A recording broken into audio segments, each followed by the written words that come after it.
Hello!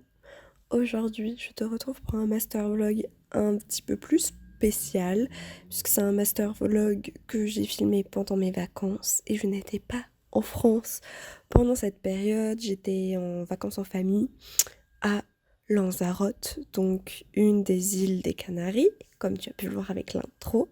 Juste avant de te montrer les images, etc., je vais quand même un petit peu t'expliquer parce que si tu connais pas trop les Canaries, comme c'était mon cas, tu vas pas forcément trop comprendre.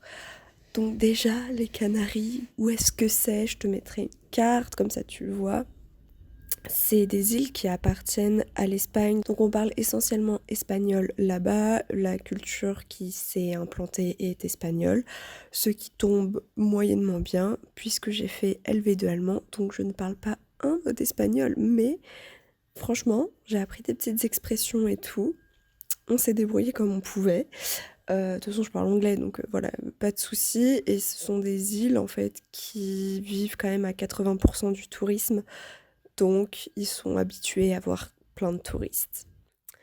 Au niveau des températures, donc on était en hiver là-bas, mais il faisait à peu près 20 degrés tous les jours, ce qui était extrêmement cool.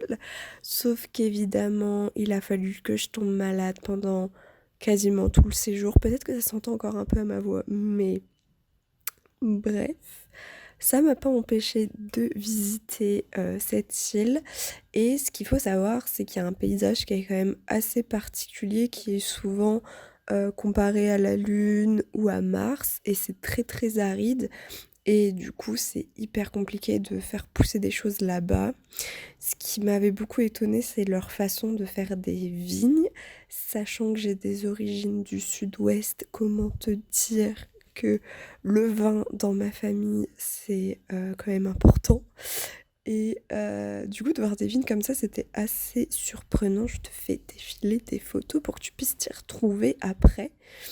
Donc t'as ces paysages qui sont vraiment lunaires, ces vignes un petit peu bizarres avec cette roche volcanique hyper noire, et t'as la mer qui est genre vraiment bleu turquoise magnifique. Euh, voilà, parce que enfin on est quand même sur une île, donc c'est normal, il y a de l'eau partout. Enfin de l'eau partout. Autour de l'île, ils ont aussi un problème avec l'eau potable.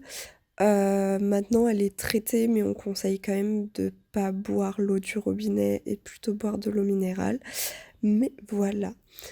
Ensuite, autre figure hyper importante pour Lanzarote notamment, c'est César Manrique, qui est un artiste qui a énormément fait aider l'île. C'est du coup un plasticien mais aussi un architecte, et du coup il va construire pas mal de choses à Lanzarote, notamment le jardin de cactus, Los Ramenos del Agua. Franchement, j'ai pas fait espagnol LV2, mais je crois que ma prononciation est pas trop dégueu. Qui est du coup une grotte souterraine, je verrai ça. Et il est énormément présent sur l'île parce que il y a beaucoup de ses œuvres en fait qui sont in situ sur l'île, notamment un monument aux paysans, ce genre de choses. Et il a beaucoup participé à l'essor de cette île. Et puis, ça lui est arrivé aussi de conseiller les, les chefs d'État pour prendre des décisions par rapport à l'île, notamment essayer de la préserver au maximum, de préserver son paysage au maximum.